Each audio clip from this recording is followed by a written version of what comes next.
Everyone, welcome back to my channel. তোমরা সবাই কেমন আছো? আশা করছি সবাই ভালো আছো। আমিও খুব ভালো আছি। তো আজকের ভিডিওটা এখন থেকেই শুরু করছি। এখন বাজে 10টা 6। তো এখন হচ্ছে আমি এখন গুছাবো আর কি। তো গুছিয়ে এখন যাব একটু দরকারে দাদুর সাথে। দাদুর ব্যাংকে যেতে হবে দাদুকে নিয়ে। তো দাদুর সাথে যাব। তো অনেক সকালেই উঠেছি, কিন্তু ভিডিওটা শুরু করা হয়নি, কোনো কাজ ছিল না ওর জন্যই আর কি।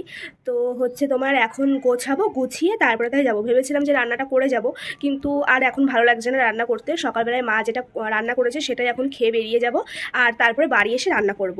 তো চলো ভিডিওটা শুরু করা যাক। তো তোমরা তো এখানে দেখো মা দেশি মুরগি এনেছে, তো সেটাই আজকে বাড়ি এসে রান্না করব। এটা এখন রান্না করব এই দেশি মুরগিটা। তো এখন থাক ঢাকা। সেটা কিন্তু এখন রান্না করিনি, রেখে দিয়েছি ফ্রিজে। বাড়ি এসে রান্না করব। এখন যদি রান্না করতে যেতাম তাহলে অনেকটাই দেরি হয়ে যেত, ওর জন্য কিন্তু আমি রান্নাটা করলাম না।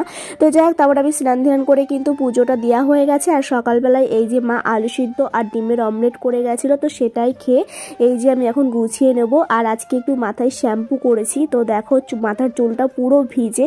এখন শোকানোরও টাইম নেই, নাহলে দেরি হয়ে যাবে। চলো দেখো আমি কিন্তু তাড়াতাড়ি আর কি চুলটা ছাড়িয়ে এখন রেডি হয়ে নিচ্ছি। আর আমার মাথায় যে কি প্রচন্ড পরিমাণে জট পড়ে কি বলবো। এই মাথা আশ্রয় রাখি, তারপরে চুল বাঁধার সাথে সাথে আবার জট পড়ে যায়।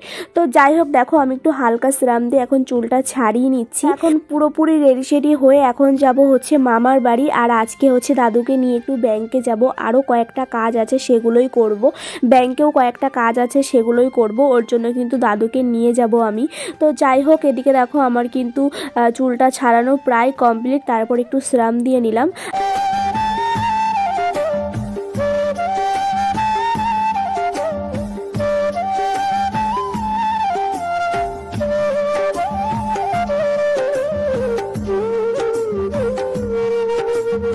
রেডি হওয়া হয়ে গেছে, এখন হচ্ছে গাড়ি বের করব।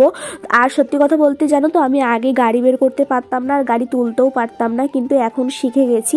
প্রথম একদিন সাহস করে তুলেছিলাম, তারপর থেকে আমি কিন্তু নিজেই গাড়ি তুলি। না হলে প্রথম যখন গাড়ি কিনেছিলাম তার আগে কিন্তু মানে আমার ভাই জ্যাঠার ছেলে ওই কিন্তু এসে তুলে দিত, দুদিন পর পর তুলে দিয়েছি। কিন্তু ও প্রতিদিন তো আর বাড়ি থাকে না, প্রতিদিন তো ডাকাও যায় না, ওর জন্য কিন্তু আস্তে আস্তে আমি শিখে গেছি। এখন গাড়ি তুলতেও পারি, লাগাতেও পারি। তো যাই হোক, এদিকে দেখো আমার কিন্তু হয়ে গেছে। তারপর কিন্তু এসে আমি গাড়িটা একটু মুছে নিলাম। আর এত পরিমাণে ঘরের মধ্যে রাখলেও যে এত পরিমাণে গাড়িতে ধুলো পড়ে কি বলবো। তো যাই হোক, ভাবছি কালকে থেকে গাড়িটা ঢেকে রাখবো, তাহলে আর হয়তো কিছু নোংরা পড়বে না। তো যাই হোক, গাড়ি মুছে আমি কিন্তু দিদার বাড়ি চলে গেছিলাম। দিদার বাড়ি থেকে দাদুকে রেডি করিয়ে তারপরে কিন্তু আমি ব্যাংকে চলে এসেছি। আর দেখো তাড়াতাড়ি এসেও কি প্রচণ্ড পরিমাণে ভিড়। অবশ্য আমার আস্তে আস্তে প্রায় 11:30 বেজে গেছিলো।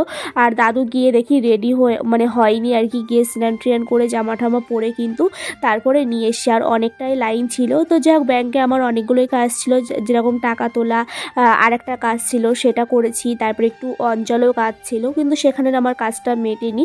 তো এখন দেখো আমি আর দাদু হচ্ছে বাড়িতে যাচ্ছি। আর বাড়ির দিকে যেতে যেতেই একটা আর কি গাছ চোখে পড়লো, যেটা আমাদের এই বসন্তকালে এই পলাশ, আমি ঠিক জানি না সঠিক এটা পলাশ ফুল কি ফুল আমি জানি না সঠিক। তো যাই হোক, আমার সত্যি নাম জানা নেই, আমি জাস্ট আন্দাজেই বললাম যে পলাশ ফুল কিনা। তো যাই হোক, তোমরা কমেন্টে জানিও এই ফুলটার নাম কি।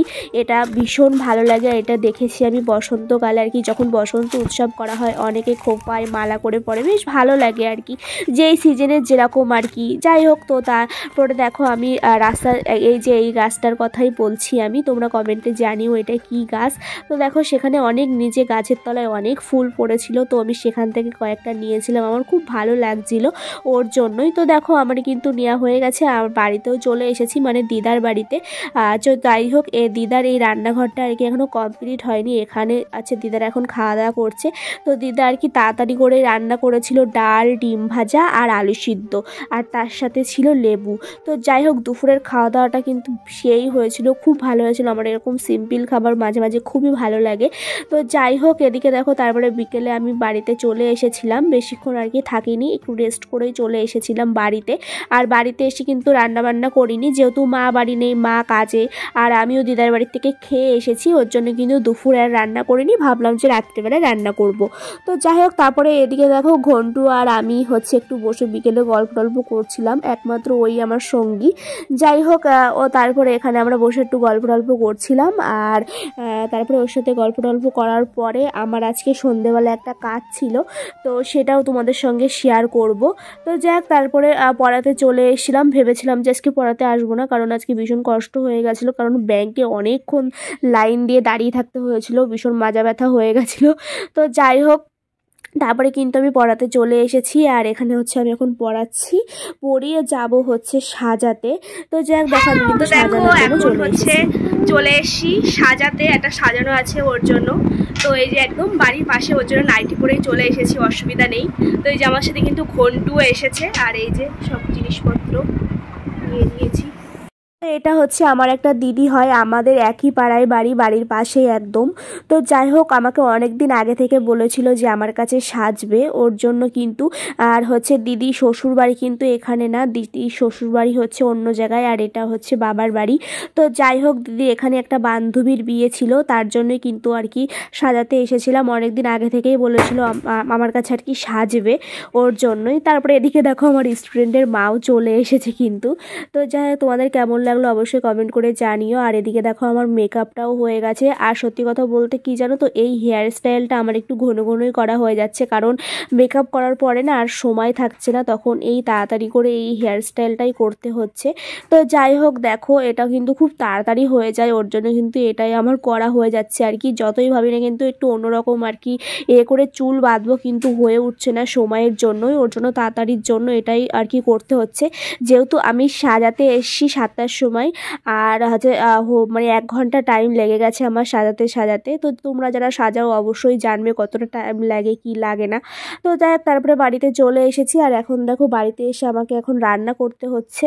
আর সত্যি কথা বলতে আমার মা না এই মাংস টাংসগুলো রান্না করতে খুব কম চায়, কারণ মা সবসময় বলে যে তুই রান্না করলে মাংসটা বেশি ভালো লাগে, ওর জন্যই। তো এদিকে দেখো মা কিন্তু ভাতটা করে রেখেছি না, আর এখানে হচ্ছে আমি এখন মাংসটা আর কি করছি। তো এটা যেহেতু দেশি মুরগি, ওর জন্য কিন্তু ভীষণ শক্ত হয়, তার জন্য অনেকক্ষণ ধরে রান্না করতে হয়। তো ওর জন্য অনেকক্ষণ ধরে রান্না করার আমার তো সময় নেই, ওর জন্য আমি প্রেসার কুকারে দিয়ে দিয়েছিলাম। আর তারপরে আমাদের বাড়ির পাশে একটা কালী পুজোর নেমন্তন্ন ছিল, তো মা বললো একজনও না গেলে হয়, তাহলে তুই যা। ওর জন্য দেখো আমি চলে এসেছি যেমন তেমন করে, আর এখন কিন্তু বাজে প্রায় রাত 10টা। তো এদিকে দেখো এই দুটো হচ্ছে আমার আছে দাদার বন্ধু, তো ওরা এক বাড়িতে নেমন্তন্ন খেতে এসেছিলো, সেই বাড়ি সব খাবার টাবার ফুরিয়ে গেছে, ওর জন্য দেখো বিনা নেমন্তন্নই আমার সঙ্গে নিয়ে চলে এসেছি। তো কালী পুজো বাড়ি ওটা কোনো ব্যাপার না, পুজো বাড়ি কোনো ব্যাপার না, বিয়েতেও এখন মানুষ বিনা নেমন্তন্নই চলে যাচ্ছে, আর এটা তো পুজো বাড়ি, কোনো ব্যাপারই না। এই বাচ্চাটা হচ্ছে ওই দাদাটার আর কি ছেলে। তো যাই হোক, দুজনকে ওর জন্য আমার সঙ্গে নিয়ে চলে এসেছি বিনা নেমন্তন্নে। তো যাই হোক বন্ধুরা, আজকে ভিডিওটা এই পর্যন্তই থাকলো।